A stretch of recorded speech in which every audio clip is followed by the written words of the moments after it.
Hello everybody, welcome back to the channel. If you're new here, we talk about all things fandom on this channel, and we talk about it in a positive way. If that's something that appeals to you, you know you've come to the right place. We're so happy you stopped by today, and today is Terrifying Tuesday, where we talk about all things horror. And today we have to talk about Scream 7, because one of the actors has done an interview that kind of changes things up just a little bit for what we think about Scream 7. So let's jump right into it. Now, one of the actors that's scheduled to return, of course, is Scott Foley, who played Roman Bridger. And Scott Foley was doing an interview where he was talking about reprising his role. But he was also talking about all these other projects he's in and everything that he has coming up. Now, the part I want to talk to you guys about is what changes everything. And then we're going to jump into kind of a couple theories as to how this could be possible, because this raises more questions than it gives answers to. And we're going to have fun trying to figure it out. So here's exactly what he said. And this comes to us from comicbookmovie.com. They said, of course, Scream 7, that's another franchise you're returning to. That must be exciting too. And he told them, oh man, and the legs of that franchise, you can't get away from it. People love it everywhere I go. It was a movie I was sort of reprimanded to a certain degree for doing at the time. I was on Felicity, and during one of our hiatuses, a real actor would have gone and done a play, but I went and did Scream. He says, I'm so grateful now looking back just to be a part of a franchise like that, a beloved franchise with so many fans still. To come back in 7, I haven't read a script, I haven't seen the movie, but I was happy to be part of it. So let's talk about this, because this is a bit crazy. If he's saying he was proud to be in Scream 7, but he hasn't read a script. This movie is pretty much done. This movie's coming out. There are posters in theaters now telling you this movie's coming out. He acted like he's already done his stuff. He was proud to come back.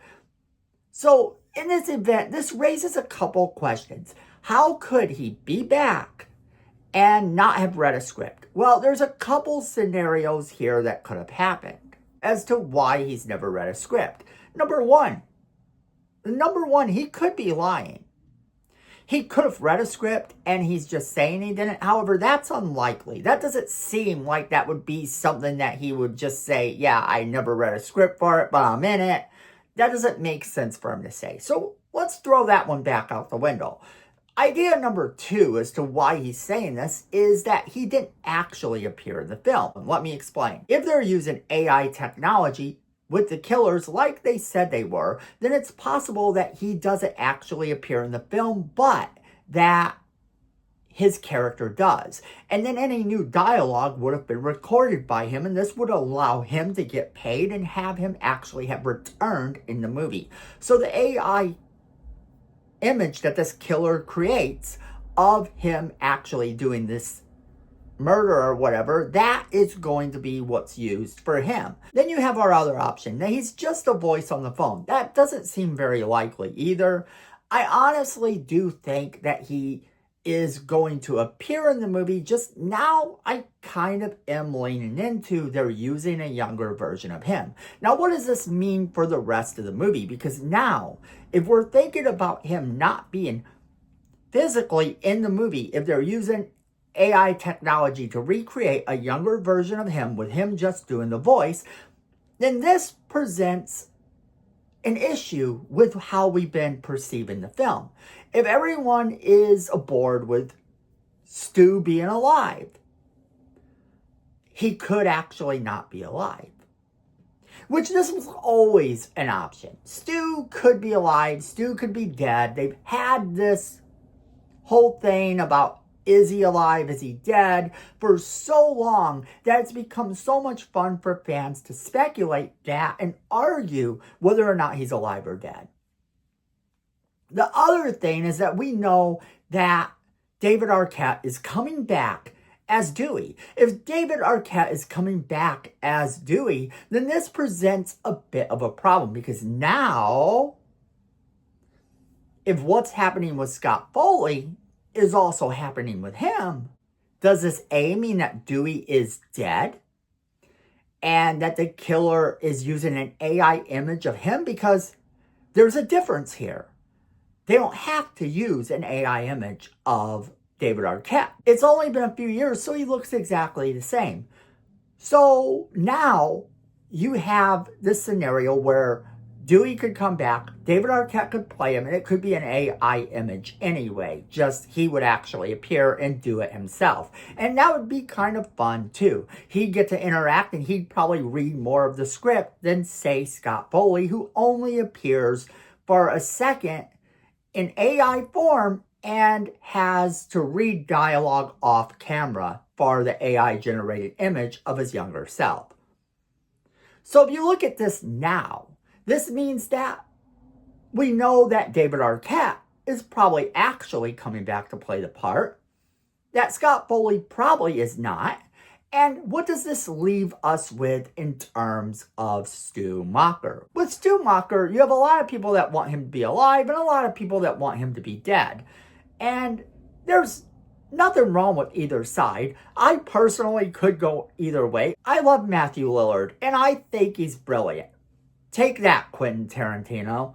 But here's the thing about Stu Macher being alive. It's been so long. Why did Stu Macher wait so long? Why didn't he come back to begin with? This has to be explained, and has to be explained in a way that makes a lot of sense. So let's play What If. Let's play the what if Stu Macher comes back as an AI generated image. Fans aren't going to want to see young Stu Macher come back, although, yeah, you probably would get that too. But isn't it scarier if an older Stu Macher comes in? And it's definitely Stu Macher, but it's an older version of him. So what you would see instead is this older version of Stu Macher running around and doing things. Only it is AI. And that would be crazy in of itself. So he could in fact still be dead, or they could go the route of he's alive. But in any case, this changes a lot of how we're looking at the series, because if you look at the Scream 7 movie and you look at the rest of the series where they have been saying Stu Macher could be alive, this doesn't change that.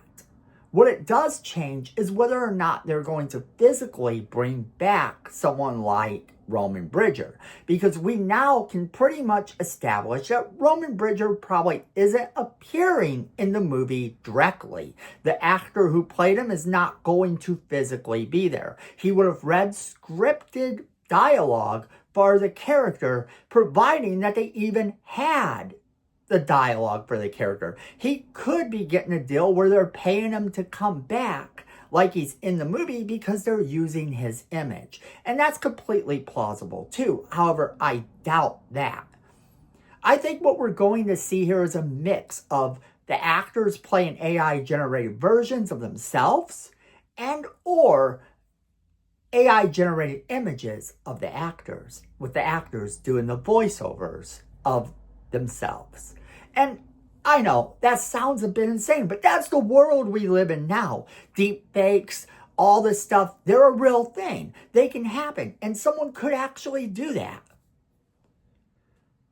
So that's where the fun comes in. This theory that doesn't really change whether or not Stu Macher could be alive, but it definitely lets us know that they are leaning into this AI generated stuff. And I think that's going to make for a really fun movie. Now, what I'm going to say to you guys about this is whether or not Stu Macher is alive. I hope that they give us a good movie. I hope that they give us something fun. Don't go in just being like, oh, Stu Macher's alive or I'm going to hate the movie. Because that's not the way to go into this. It's really not. It's just like if Dewey's not alive. People want Dewey to be alive too. And if Dewey's not alive, are you just going to hate the movie because Dewey didn't live again? I mean, as long as they give me something fun to watch, I'm definitely there. That being said, that's where I'm going to leave you guys off because I want to know your opinions. What do you think about this? Do you think that Scott Foley is just being a little bit kind of standoffish about telling people he actually knows what happens? Or do you think he really seriously hasn't read the script, only done a bit of dialogue? Or what do you think this means for his character returning? Because there's definitely something going on there, and I want to hear your opinions. And what do you think the options are for these other characters now? Do you think that Dewey's alive? Do you think that Dewey is going to be used in AI form? And do you think we're going to see a young Dewey or an older one? Do you think that we're going to actually see Stu Macher as an older character or a younger character? What are your thoughts and opinions? There's no wrong answer. I just want to hear from each and every one of you. So make sure you are leaving me that comment in the comment box below. Let me know what you think. And then share this video with all of your friends so they can be a part of our conversation as well.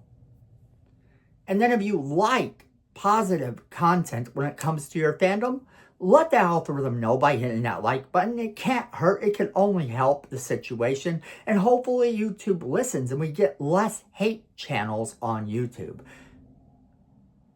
And if you like our content personally, you're going to want to hit that subscribe button and that notification bell right next to it so you never miss a single video we do. Because friends, at the end of the day, I know it and you know it. Fandom is family.